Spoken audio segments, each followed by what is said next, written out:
Hello everyone, मैं शास्त्रांगद। आज आधुनिक भारत में जो बंगाल में ब्रिटिश सत्ता की स्थापना हुई, पिछले क्लास में मैंने आपको बताया था कि जो प्लासी का एक षड्यंत्रकारी युद्ध हुआ था, जिसमें नवाब को हटा करके एक दूसरे नवाब को बैठाया गया था जिनका नाम था मीर जाफ़र। और इसे उस समय के इतिहासकारों ने कहा कि बंगाल की क्या है, पहली क्रांति है।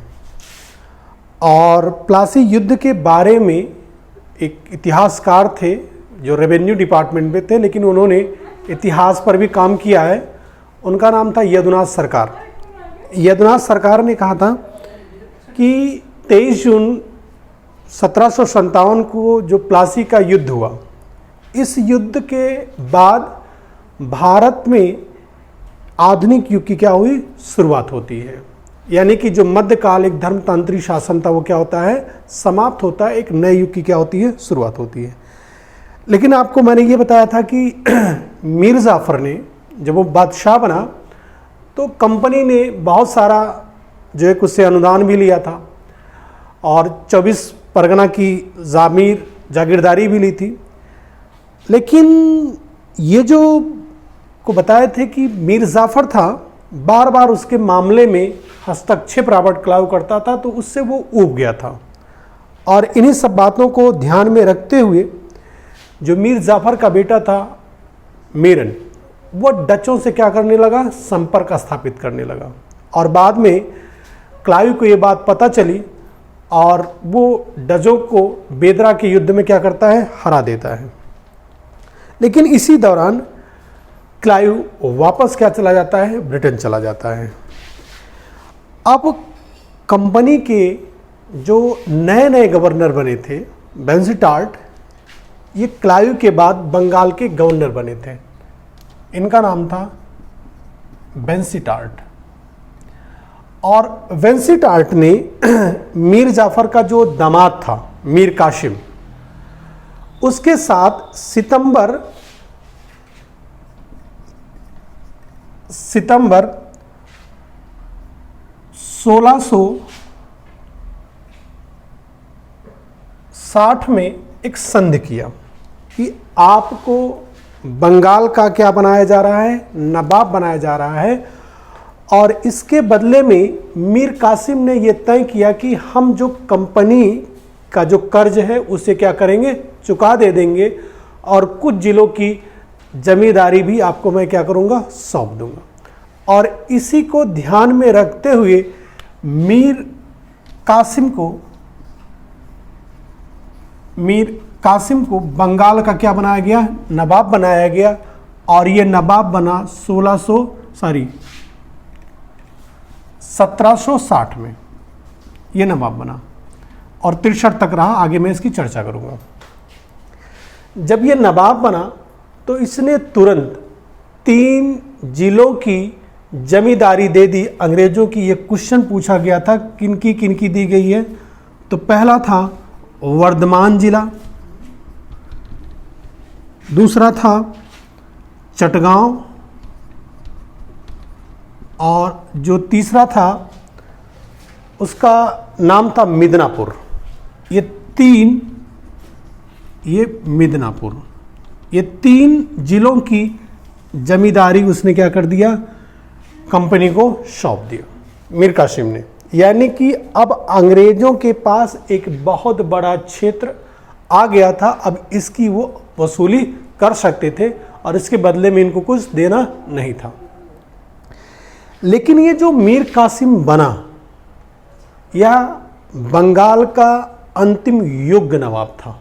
इसने बनने के बाद से अपनी आंतरिक स्थिति क्या की, सुदृढ़ करना प्रारंभ किया। सबसे पहले जो राजधानी थी मुर्शिदाबाद, ये कलकत्ते के पास में ही थी। अंग्रेजों का बार बार हस्तक्षेप होता था, तो इसने पहला काम किया कि अपनी राजधानी मुर्शिदाबाद से हटा करके मुंगेर लाया। ये मुंगेर को लेके आया और यहीं पर उसने एक अत्याधुनिक कारखाना लगाया जहाँ बंदूकें बनती थी, गोला बारूद का और हथियारों का क्या होता था, निर्माण होता था। इसने मुंगेर में बनाया। दूसरा काम इसने ये किया कि इसने अपनी सेनाओं को यूरोपीय पद्धति पर निर्मित करने लगा, और इसके लिए ये मीर कासिम ने एक जर्मन के सेना अधिकारी जिसका नाम था वाल्टर रीन हार्ट, ये था, जिसे अधिकांशतः उस समय के जो सैनिक अधिकारी थे उनके बीच, भारतीयों के बीच एक समरू नाम से क्या था, फेमस था, ये किया। और बहुत सारे जमींदारों को जो अतिरिक्त राजस्व नहीं देते थे उन सबको दंडित किया। और जो ये जो अलीवर्दी के समय जो बंगाल का जो राजस्व था लगभग 1,80,85,00,000 था, और इसने लक्ष्य 30 लाख बढ़ाकर रख दिया। और इसने आंतरिक व्यवस्था को भी क्या किया, सुदृढ़ किया। और इस समय का जो बंगाल का जो गवर्नर था बेंसीटाट, वो भी चाहता था कि जो ये नवाब हैं मीर कासिम, इनके हाथ को मजबूत किया जाए। और इसका परिणाम ये आएगा कि जब आंतरिक शांति होगी, व्यापार में भी क्या आएगी, समृद्धि आएगी। इन्हीं सब बातों को ध्यान में रखते हुए बाद में मीर कासिम ने कहा कि जो ईस्ट इंडिया कंपनी के जो कर्मचारी हैं वो बिना भुगतान किए, बिना राजस्व दिए, ये लोग जो व्यापार कर रहे हैं उससे कंपनी को, उससे बंगाल के राजस्व को क्या हो रही, बहुत क्षति पहुंच रही है। देखिए, ये विवाद शुरू से ही था, फिर इसके समय से विवाद आया, और बाद में मीर कासिम ने भी इस मुद्दे को प्रमुखता से उठाया, और यही मुद्दा चल करके जिसके कारण इनको अपनी सत्ता भी क्या हुई, गंवानी पड़ी। जब ये मुद्दा उठाया तो बेंसीटाट की मुलाकात इनसे मुंगेर में होती है। बेंसीटाट आता है नवाब के पास मुंगेर में, और दोनों के बीच एक संधि होती है, बेंसीटाट और इसके बीच मुंगेर की संधि। मुंगेर की जो संधि होती है, इस संधि में ये कहा जाता है कि कंपनी को जो बंगाल में व्यापार करने की छूट मिली है वो बरकरार रहेगी।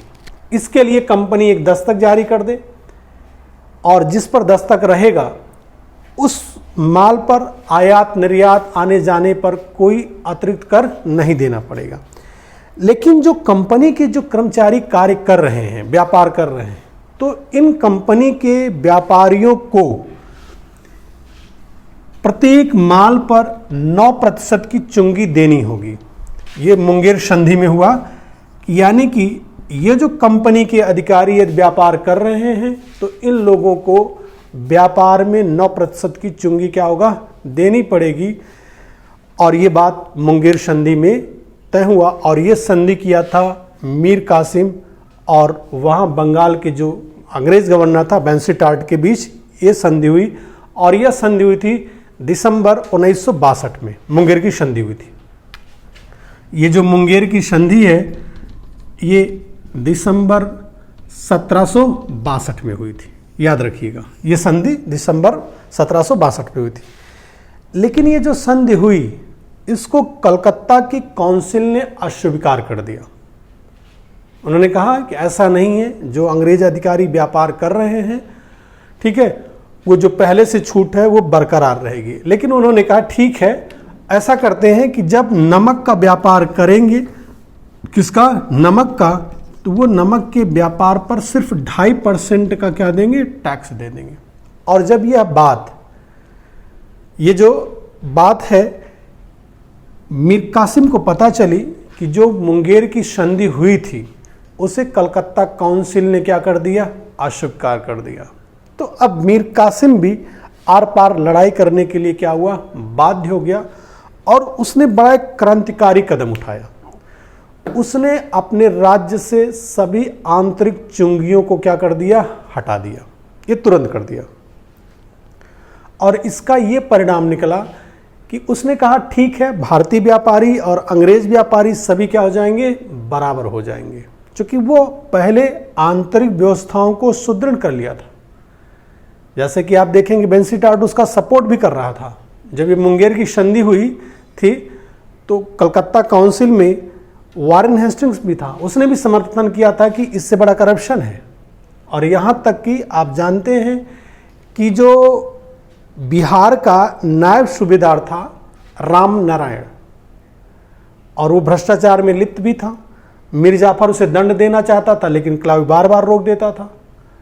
लेकिन जब बेंसीटाट गवर्नर बना तो उसने मीर कासिम को बिहार का जो नायब सूबेदार था राम नारायण, उसे सौंप दिया था। और जब सौंप दिया तो पहले मीर कासिम ने उसे लूटा, बाद में उसकी हत्या भी कर दी थी। लेकिन अब ये जो अंग्रेज पदाधिकारी जो व्यापार करते थे, अब इन दोनों के बीच एक अहम की लड़ाई हो गई थी, और इसका परिणाम रहा मीर कासिम की सत्ता भी जाती रही। बहरहाल जब मीर कासिम ने सारी आंतरिक चुंगियों को क्या किया, हटा दिया, अब बराबर की लड़ाई हो गई, तो इसका अंग्रेजों ने तुरंत बड़ा क्या किया, प्रतिवाद किया। और इसकी जो शुरुआत हुई, सबसे पहले पटना में जो अंग्रेज कोठी थी, जो उसका मालिक था जिसका नाम था एलिस। क्या नाम था? एलिस। ये नाम था एलिस। सबसे पहले इसी ने विद्रोह किया और यह पटना पर अधिकार करने की क्या की, कोशिश की शहर पर, लेकिन ये विफल रहा। क्या रहा? विफल रहा। और जब ये घटना हुई तो मीर कासिम भी चुप नहीं बैठा, और इसने भी तुरंत विद्रोह की क्या कर दी, शुरुआत कर दी। अंग्रेजों के खिलाफ इसने क्या किया, लड़ाई की क्या कर दी, शुरुआत कर दी। और इसी समय 10 जून, कब ये 10 जून 1763 को एडम्स, क्या नाम था, एडम्स ने 1100 यूरोपियों और 4000 भारतीय सिपाहियों को लेकर के युद्ध में क्या हुआ, कूद पड़ा, और वह मीर कासिम की राजधानी मुंगेर पर क्या कर दिया, हमला कर दिया। और इस समय मीर कासिम के पास लगभग 15,000 सिपाही थे, लेकिन एडम्स ने मीर कासिम को कई युद्धों में क्या किया, पराजित किया, और अंततः मीर कासिम भाग करके कहाँ आया, पटना आया। कहाँ आया? पटना आया। और पटना पहुँचते ही अपने बहुत सारे जो अंग्रेज पदाधिकारी थे उनकी क्या कर दी, हत्या कर दी, और जो जेल में बहुत सारे जो अंग्रेज कैदी बंद थे उनकी भी उसने क्या कर दी, हत्या कर दी। कहा जाता है कि मीर कासिम ने जो जेल में बंद कैदी थे उनकी हत्या वह जो जर्मनी का जो ऑफिसर था, जो समरू नाम से प्रसिद्ध था, उसने सलाह पर किया। बहरहाल जो भी कुछ है, उसने अब अंग्रेजों के खिलाफ क्या कर दिया, लड़ाई छेड़ दिया था। लेकिन बाद में मीर कासिम पटना से भी क्या हुआ, पराजित हुआ, और बाद में वह भाग करके अवध आया। कहाँ आया? अवध आया। और इसी दौरान जब इसने विद्रोह कर दिया था तो 1763 में कलकत्ता काउंसिल ने मीर कासिम को हटा करके मीर जाफर को पुनः बंगाल का क्या बना दिया था, नवाब बना दिया था। ये मीर जाफर क्या हो गए थे, ये पुनः बंगाल के क्या हो गए थे, नवाब हो गए थे। और जब मीर कासिम अवध भाग करके आया तो अवध का जो नवाब था उसका नाम था शुजाउद्दौला। क्या नाम था? शुजाउद्दौला। ये अवध का नवाब था, और इसी अवध के नवाब के यहाँ मुगल बादशाह शाह आलम भी रहते थे। तो इसीलिए इन तीनों को आपस में क्या हुई, मुलाकात हुई। पहला कौन था? अवध का नवाब, इसका नाम था शुजाउद्दौला, ये था। और यहीं पर मुगल बादशाह भी बैठे थे जिनका नाम था शाह आलम, ये थे, शाह आलम द्वितीय थे। और फिर उसके बाद ये भगोड़ा अवध का जो नवाब था जिसका नाम था मीर कासिम। तीनों सहधर्मी थे, और चूंकि अंग्रेज जो थे ईसाई थे, इसीलिए वो काफिर थे। इसीलिए तीनों ने आपस में एक त्रिगुट संधि बनाई। किसके खिलाफ? अंग्रेजों के खिलाफ ये संधि बनाई। ठीक है। और इधर अंग्रेज भी इनके खिलाफ कदम उठाने के लिए क्या थे, तैयार थे। और इन तीनों की जो संयुक्त सेनाएं थी, इनका जो मुकाबला हुआ बिहार और यूपी की सीमा पर एक बक्सर स्थान है, वहीं पर हुआ। ये पूछा जाता है बक्सर का युद्ध, यानी कि ये जो बक्सर का युद्ध हुआ वो 22 अक्टूबर, बक्सर का युद्ध हुआ 22 अक्टूबर 1764 में हुआ। और ये जो युद्ध हुआ इसमें अंग्रेजी सेनापति का जो काम किया था वो था हेक्टर मुनरो। किसने किया था? Hector Munro. और इस बक्सर के युद्ध में, ये जो बक्सर का युद्ध हुआ था, इसमें अंग्रेजी सेनापति या अंग्रेजों की क्या हुई? विजय हुई। देखिए, प्लासी एक षड्यंत्र था, लेकिन ये जो बक्सर का युद्ध था एक प्लान्ड था। इसमें मुसलमानों की जो सेनाएं थी वो आपस में मिली हुई थी, लेकिन फिर भी एक प्रशिक्षित यूरोपीय सेना के साथ बहुत बड़ी सेना मुसलमानों की क्या हुई? पराजय हुई। ये कुछ ऐसा था जैसे 12वीं शताब्दी में मुसलमानों की छोटी छोटी सेनाएं भी बड़ी बड़ी भारतीय सेनाओं को क्या करती थी? पराजित कर देती थी। वही बात पुनः 500 साल बाद ये क्या हो जा रही थी? दोहराई जा रही थी भारत की जमीन पर। लेकिन इस बार हिंदू नहीं हार रहे थे, इस बार मुसलमानों की बड़ी बड़ी सेनाएं चंद अंग्रेजों से क्या हो जा रही थी? पराजित हो जा रही थी। प्लासी युद्ध से जो भारत में अंग्रेजी सत्ता की जो नींव पड़ी थी वो बक्सर युद्ध के द्वारा क्या हो गई? मजबूत हो गई। और जब ये युद्ध हुआ तो इसमें ये तीनों पराजित हो गए। जो मुगल बादशाह थे शाह आलम, तुरंत उन्होंने क्या किया? अंग्रेजों से संधि कर ली। और जो अवध के नवाब थे शुजा-उद-दौला, उन्होंने क्या कर दिया? आत्मसमर्पण कर दिया। बच्चे बेचारे ये मीर कासिम, और मीर कासिम युद्ध से क्या हुए? भाग गए। और बाद में 1777 में अज्ञात अवस्था में मीर कासिम की क्या हुई? मृत्यु हुई। बहरहाल जब ये युद्ध हुआ तो बेंसीटार्ट ने, चूंकि ये अवध के जो नवाब थे पराजित हो गए, तो बेंसीटार्ट ने मुगल बादशाह से कहा कि हम अवध आपको क्या करेंगे? दे देंगे। यानी कि अवध राज्य को समाप्त करने की क्या हुई? बात हुई। ठीक है। बेंसीटार्ट ने ये मुगल बादशाह से क्या किया था? वादा किया था कि हम आपको अवध क्या करेंगे? सौंप देंगे। लेकिन इसी दौरान मई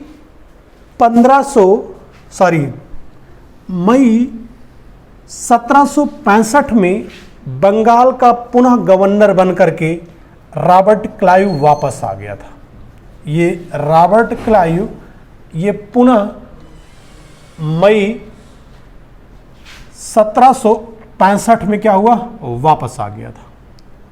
और अभी जो बेंसीटार्ट ने ये वादा किया था मुगल बादशाह से कि हम अवध आपको सौंप देंगे, क्योंकि अंग्रेज भी चाहते थे कि अगर हमारे मातहत मुगल बादशाह रहेगा तो उसके हम नाम का दुरुपयोग करेंगे और हम पूरे आराम से क्या करेंगे? व्यापार करेंगे।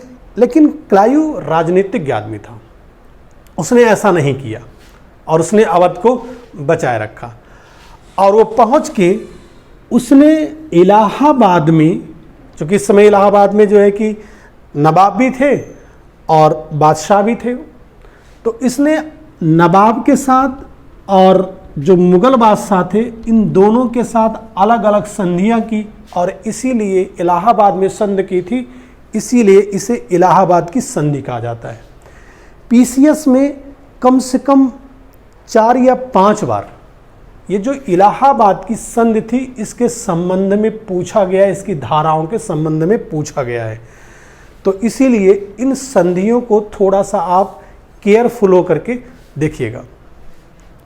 जो ये इलाहाबाद की जो पहली संधि हुई, इलाहाबाद की पहली संधि, ये संधि होती है 12 अगस्त 1765 को होती है। और यह संधि रॉबर्ट क्लाइव करता है, मुगल बादशाह शाह आलम के साथ करता है। सॉरी, यह जो संधि है वह मुगल बादशाह शाह आलम के साथ होती है। किसके साथ? शाह आलम के साथ। और कौन है? रॉबर्ट क्लाइव, ये है, इनके साथ होती है। इस संधि में पहली चीज ये कही जाती है कि बंगाल, ध्यान दीजिएगा, अब एक एक क्लॉज में बता रहा हूं, इलाहाबाद की जो पहली संधि हुई, ठीक है, इस संधि में कहा गया कि बंगाल, बिहार और उड़ीसा की जो दीवानी है वो कंपनी को क्या की जा रही है? सौंप दी जा रही है। ये पहली बात कही गई। और ये कहा गया कि इस दीवानी के एवज में, इसके एवज में कंपनी, ये जो मुगल बादशाह हैं, कौन है, मुगल बादशाह, इनको 26 लाख सालाना क्या मिलेगी, पेंशन मिलेगी, ये कहा गया। दूसरी चीज ये कही गई कि ये जो मुगल बादशाह थे, इनको अवध के 2 जिले निकाल करके दे दिए गए। वो 2 जिले थे कड़ा और इलाहाबाद के जिले। कौन से, कड़ा और इलाहाबाद के जिले किसको दे दिए गए, मुगल बादशाह शाह आलम को दे दिए गए। और मुगल बादशाह ने एक निजी जागीर, उत्तरी सरकार की एक निजी जागीर को भी कंपनी को क्या कर दिया, सौंप दिया। ये इन्होंने किया, ठीक है। यानी कि अब वास्तविक रूप से इन 3 राज्यों, बिहार, उड़ीसा और बंगाल के जो वास्तविक मालिक बन गए, वो कौन बन गए, ये कंपनी बन गई। यानी कि जो बंगाल, बिहार, उड़ीसा के नवाब थे, अब उनका वैधानिक दर्जा क्या हो गया, समाप्त हो गया। और जो दूसरी संधि हुई, रॉबर्ट क्लाइव ने जो इलाहाबाद की दूसरी संधि के नाम से जाना जाता है, इलाहाबाद की दूसरी संधि, ये संधि 16 अगस्त को हुई।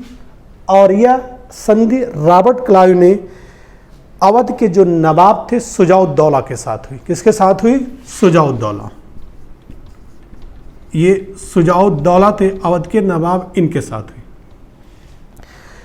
इनके साथ ये जो संधि हुई, पहली शर्त ये कहा गया कि हम आपका राज्य आपको क्या करते हैं, वापस कर दे रहे हैं, लेकिन इसके बदले में आप 50 लाख क्या देंगे, रुपया देंगे, और चुनार का क्या देंगे, किला देंगे। पहली चीज क्या कही जा रही है, आपका राज्य आपको क्या किया जा रहा है, वापस कर दिया जा रहा है, और इसके बदले में आप कंपनी को 50 लाख रुपया और चुनार का क्या देंगे, किला सौंप देंगे। यानी कि चुनार का किला इसी इलाहाबाद द्वितीय संधि के द्वारा अंग्रेजों के क्या हुआ, अधिकार में आ गया। एक चीज और की गई कि बनारस और गाजीपुर को, किसको, बनारस और गाजीपुर को अलग करके, अवध से अलग करके एक नए राज्य का क्या किया गया, निर्माण किया गया। और यहाँ का जो राजा बनाया गया वो राजा बलवंत सिंह को बनाया गया, और ये अंग्रेजों के मतहत राज्य बना। अंग्रेजों के क्या हुआ, ये मतहत राज्य बना। लेकिन ये कहा गया कि ये जो राजा होगा वह अवध के नवाब के क्या होगा, अधीन होगा। यानी कि भले अलग से बनाया गया है, सृजित किया गया, लेकिन ये कहा गया कि ये नवाब के क्या होंगे, अधीन होंगे, लेकिन ये अंग्रेजों द्वारा क्या होंगे, संरक्षित होंगे। यानी कि नवाब उनके खिलाफ कोई कार्रवाई नहीं कर सकता है। एक और चीज की गई इस संधि के द्वारा, अंग्रेजों ने कहा कि हम मराठों से या अन्य लोगों से आपकी क्या करेंगे, सुरक्षा करेंगे, और इसी बात को ध्यान में रखते हुए अवध के दरबार में एक अंग्रेज रेजिडेंट की क्या की गई, नियुक्ति की गई, जिनका खर्चा अवध के नवाब को क्या था, देना था। यानी कि उसका खर्चा, जो रेजिडेंट की नियुक्ति की जा रही थी, उनका खर्चा कौन देता, अवध का नवाब देता था। एक चीज और की गई, ये कहा गया कि अवध क्षेत्र में कंपनी बिना कर चुकाए, बिना कोई टैक्स दिए, बिना कोई राजस्व दिए व्यापार करने की क्या होगी, छूट होगी। यानी कि रॉबर्ट क्लाइव ने एक बफर स्टेट की, अवध की एक बफर स्टेट की क्या की, रचना की, और आगे चल करके यह जो अवध था अंग्रेजों के लिए एक दुधारू राज्य का काम किया। ये कई बार क्वेश्चन पूछा जाता है, बफर स्टेट कौन सा था, तो ये अवध का क्षेत्र था। अंग्रेजों के लिए, ईस्ट इंडिया कंपनी के लिए दुधारू राज्य का काम किसने किया, तो ये आपका कौन था, अवध ने किया। इस संधि के बाद जो स्थिति थी वह अंग्रेजों की क्या हुई, मजबूत हुई। अब बंगाल की स्थिति क्या हुई, बंगाल की स्थिति अब थोड़ा सा इस पे हम चर्चा करते हैं। ये 1765 में जो मीर जाफर का जो लड़का था मीरन, जो उत्तराधिकारी था, वो मर गया। और जब वह मर गया तो इसी के कुछ दिनों बाद जो उसके अब्बा जान थे मीर जाफर, वो भी, उनकी भी क्या हुई, मृत्यु हो गई। अब जब दोनों मर गए, मीर जाफ़र और उसका जो बड़ा बेटा था मीरन, वो भी मर गया। तो बंगाल का जो नया नवाब बना वो मीर जाफ़र का, किसका? मीर जाफ़र का एक छोटा सा अल्पवयस्क 13-14 साल का बच्चा था जिसका नाम था नजमुद्दौला। इस नाम को थोड़ा सा याद रखिए। ये नजमुद्दौला फरवरी 1765 में ये बंगाल का क्या बना? नवाब बना। ये बना फरवरी में। ये फरवरी में क्या बना? ये बंगाल का क्या बना? नवाब बना। और ये नजमुद्दौला ये बंगाल का अंतिम नवाब माना जाता है।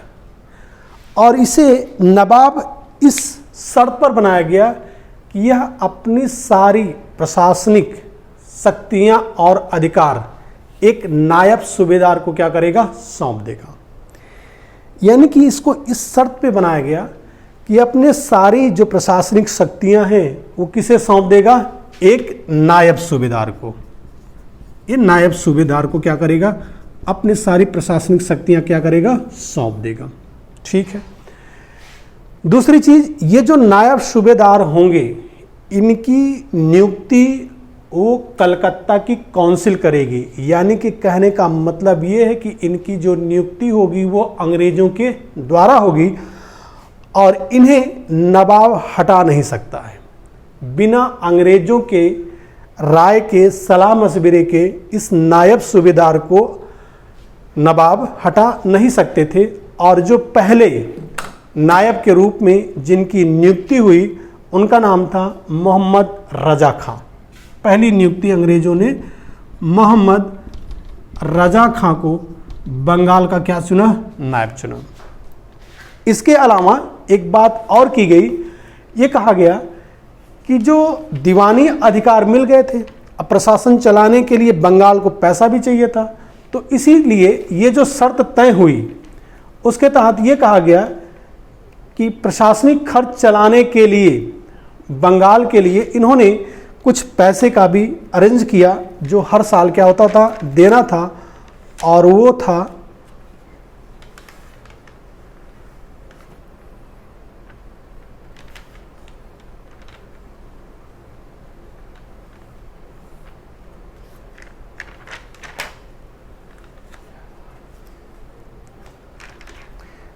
53 लाख रुपया।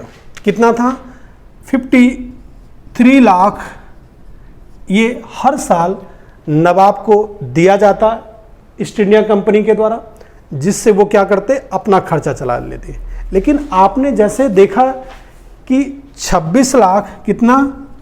26 लाख रुपया मुगल बादशाह को देना था हर साल और 53 लाख रुपया इनको देना था।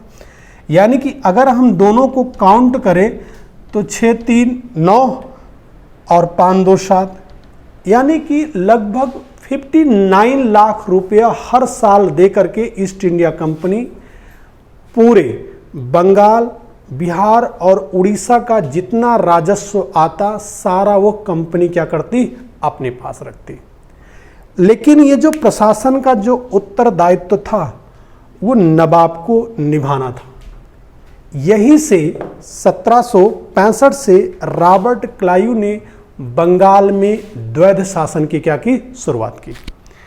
चूंकि ये जो संधि की गई थी बंगाल के नवाब के साथ, उसमें ये कहा गया था कि आप प्रशासनिक उत्तरदायित्व क्या करिए? सौंप दीजिए। 3 ऐसे मामले थे जिसमें नवाब को हस्तक्षेप नहीं करना था। पहला कि जो बाहरी राज्यों के जो वैदेशिक मामले उनमें आपको हस्तक्षेप नहीं करना था, जो वित्तीय मामले थे उनमें हस्तक्षेप नहीं करना था, सेना के मामले में हस्तक्षेप नहीं करना था। यानी कि जो नवाब की सेना थी उसे क्या कर दिया गया था? समाप्त कर दिया गया था। लेकिन जो कलेक्शन आता था, जो बंगाल का जो द्वैध शासन, क्वेश्चन पूछा जाता है कि बंगाल में द्वैध शासन की स्थापना किसने की थी और बंगाल में द्वैध शासन कब तक रहा? तो ये जो द्वैध शासन था ये रॉबर्ट क्लाइव ने शुरू किया था और बंगाल का जो द्वैध शासन था वो 1765 से 1772 तक चला। ये बंगाल का द्वैध शासन है। बंगाल का ये क्या है? द्वैध शासन है।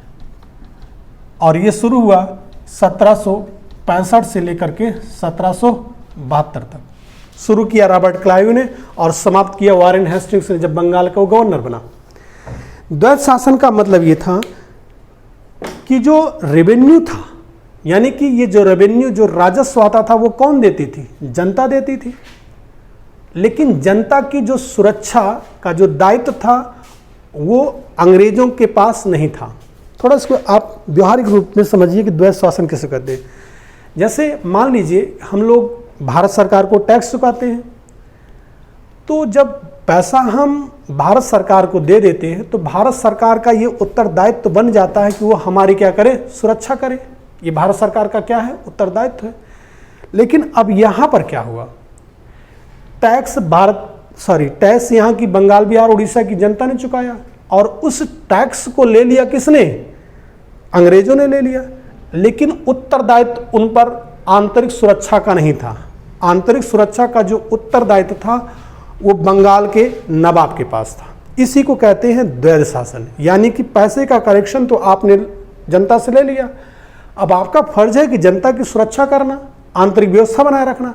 लेकिन आंतरिक व्यवस्था का विषय आपने किसको दे दिया? नवाब को दे दिया था। और इसी व्यवस्था के तहत अंग्रेजों ने जैसे बंगाल का जो दीवान नियुक्त किया, कहाँ पर? बंगाल का जो दीवान नियुक्त किया वो उनका नाम था मोहम्मद रजा खां।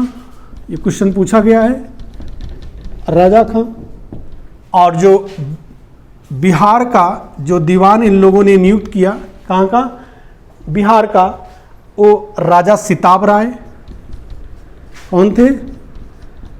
राजा सिताब राय थे। और जो उड़ीसा का जो इन लोगों ने दीवान नियुक्त किया वो थे राय दुर्लभ। क्या थे ये? राय दुर्लभ क्या थे? ये यहाँ के थे। लेकिन ये जो द्वैध शासन की व्यवस्था बंगाल में लागू हुई, पूरी तरह से बंगाल क्या हो गया? चौपट हो गया। इसीलिए उस समय के कुछ इतिहासकारों जैसे के.एम. पन्नीकर, ये क्वेश्चन पूछा गया, के.एम. पन्नीकर ने कहा कि द्वैध शासन का जो काल था वह किसी का राज्य नहीं था, यह डाकुओं का राज्य था। और उसी समय का एक और इतिहासकार था जिसका नाम था पर्सिवल स्पीयर। उसने कहा कि ये द्वैध शासन का जो काल था ये बेशर्मी और लूट का काल था। बंगाल में तबाही एकदम मच गई पूरी तरह से, ठीक है। उसके ऊपर अकाल भी पड़ा था 1770 में। लेकिन ये जो दूसरी बार जब रॉबर्ट क्लाइव बंगाल का जब गवर्नर बन के आया था तो एक तो द्वैध शासन लागू कर दिया, लेकिन इस समय कंपनी में कर्मचारियों में बहुत भ्रष्टाचार व्याप्त था। कोई छोटा मोटा भी राजा महाराजा बनता था या किसी को जिम्मेदारी दी जाती थी तो तुरंत नजराना लेते थे, पहुंच जाते थे। क्या लेते थे? बड़े पैमाने पर उपहार लेते थे। तो सबसे पहले उसने जो नजराना लेने की जो प्रथा थी उसको क्या कर दिया? उसने समाप्त किया। कहा कि नजराना वगैरह लेने की क्या है? ज़रूरत नहीं है। फिर उसके बाद उसने एक दो और काम किया रॉबर्ट क्लाइव ने, ठीक है। उसने ये जो कंपनी के जो कर्मचारी अपना व्यापार करते थे उल्टा सीधा, इस पर भी उसने क्या किया? रोक लगाया। लेकिन उसने कहा कि आपके खानगी के लिए क्लाइव ने एक ट्रेड सोसाइटी का भी क्या किया? गठन किया। एक क्वेश्चन पूछा गया है कि बंगाल में ट्रेड सोसाइटी का गठन किसने किया था? तो रॉबर्ट क्लाइव ने ट्रेड सोसाइटी के गठन किया था। और ये कहा कंपनी के जो कर्मचारी हैं उनकी खानगी के लिए थोड़ा बहुत व्यापार कर सकते हैं, जैसे सुपारी था, नमक था, इनके व्यापार करने की क्या दी? छूट दी गई थी कि आप व्यापार करिए, लेकिन हर चीज़ों का आप व्यापार नहीं कर सकते थे। दूसरी तरफ उसने एक और कदम उठाया, सैनिकों को दोहरा भत्ता दिया जाता था। लेकिन क्लाइव ने सैनिकों को जो दोहरा भत्ता दिया जाता था उसे भी उसने क्या कर दिया? बंद कर दिया। जब सैनिकों का दोहरा भत्ता बंद कर दिया तो मुंगेर और इलाहाबाद के कुछ सैनिकों ने क्या कर दिया? विद्रोह कर दिया। एक क्वेश्चन पीसीएस में कम से कम 5 टाइम्स पूछा गया है कि श्वेत विद्रोह, ठीक है, श्वेत विद्रोह किसके काल में हुआ था? तो श्वेत विद्रोह रॉबर्ट क्लाइव के काल में हुआ था, मुंगेर और इलाहाबाद में। और यह तब हुआ था जब रॉबर्ट क्लाइव ने सेना के जो पदाधिकारी थे उनके दोहरे भत्ते को क्या कर दिया था? समाप्त कर दिया था। उसी के खिलाफ, ठीक है, मुंगेर और इलाहाबाद के अंग्रेज अधिकारियों ने क्या कर दिया था, विद्रोह कर दिया था। लेकिन बहरहाल इस विद्रोह को क्या कर दिया गया था, दबा दिया गया था और ये विद्रोह बहुत नहीं फैल पाया। रॉबर्ट क्लाइव के जाने के बाद, ठीक है, फिर 2 और गवर्नर बने वारेन हेस्टिंग्स के पहले, ठीक है, 2 और गवर्नर बने, जिनमें जो पहला गवर्नर था जिसका नाम था ब्लरस्ट। क्या नाम था, ब्लरस्ट, ये नाम था। फिर उसके बाद कार्टियर बना। क्या बना, कार्टियर, ये बना। इसका जो काल है 1769 से 72 तक है। इसी के काल में, कार्टियर के काल में 1770 में बंगाल में भीषण अकाल पड़ा। ये क्वेश्चन इसलिए मैं बता रहा हूं कि बंगाल का जो ये अकाल पड़ा था, ये क्वेश्चन पूछा गया था कि उस समय बंगाल का गवर्नर कौन था। तो बंगाल का जो गवर्नर था वो था कार्टियर। और ये कहा जाता है कि ये द्वैध शासन व्यवस्था की वजह से और प्रकृति की मार की वजह से इस काल में, एक ही साल में बंगाल की लगभग 1/3 जनसंख्या क्या हो गई, समाप्त हो गई थी। इसके बाद जब 1772 में वारेन हेस्टिंग्स ये जब बंगाल का क्या बना, गवर्नर बना, तो पहला काम इसने ये किया कि तुरंत इसने द्वैध शासन को क्या किया, समाप्त किया। यानी कि अब दीवानी का अधिकार भी इसने क्या कर लिया, अपने हाथ में ले लिया। और अभी तक जो खजाना, जो राजकोष मुर्शिदाबाद था, उसे तुरंत एक कलकत्ता क्या किया, ट्रांसफ़र किया। और अब इसी के काल में बंगाल की क्या हुई, पुनः धीरे धीरे उन्नति होने लगी। इसकी चर्चा हम दूसरे चैप्टर में करेंगे। तो ये बंगाल में, यानी कि अब अंग्रेज वास्तविक रूप से क्या हो चुके थे, प्रमुख मालिक हो चुके थे। अब इनकी सत्ता पूरी तरह स्थापित हो गई थी।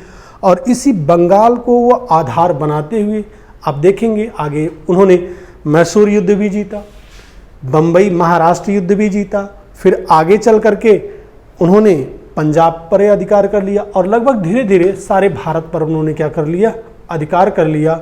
और इसकी शुरुआत करने का जो श्रेय जाता है वो रॉबर्ट क्लाइव को जाता है। रॉबर्ट क्लाइव ने जब अर्काट का युद्ध जीत लिया था तो उसी समय उसे कहा गया कि ये स्वर्ग से भेजा हुआ क्या है, एक सैनिक योद्धा है। और बाद में जब ये रॉबर्ट क्लाइव फिर जब ये वापस ब्रिटेन जाता है, अपनी जागीर वहाँ बना लिया रहता है। लेकिन ये बाद में इसके ऊपर मुकदमा भी चला, भ्रष्टाचार के केस भी चले। ये क्वेश्चन पूछा गया है कि किसके ऊपर चला था, तो रॉबर्ट क्लाइव के ऊपर क्या चला था, संसद में अभियोग भी दाखिल किया गया था, लेकिन बरी हो गया था। लेकिन बाद में ये 55 साल की उम्र में ही इसने क्या कर लिया था, रॉबर्ट क्लाइव ने क्या कर लिया था, आत्महत्या कर लिया था। भारत में अंग्रेजी सत्ता स्थापित करने का जो श्रेय जाता है बहुत हद तक किसको जाता है, रॉबर्ट क्लाइव को। Thank you. नेक्स्ट चैप्टर में मैसूर के बारे में आपको बताएंगे।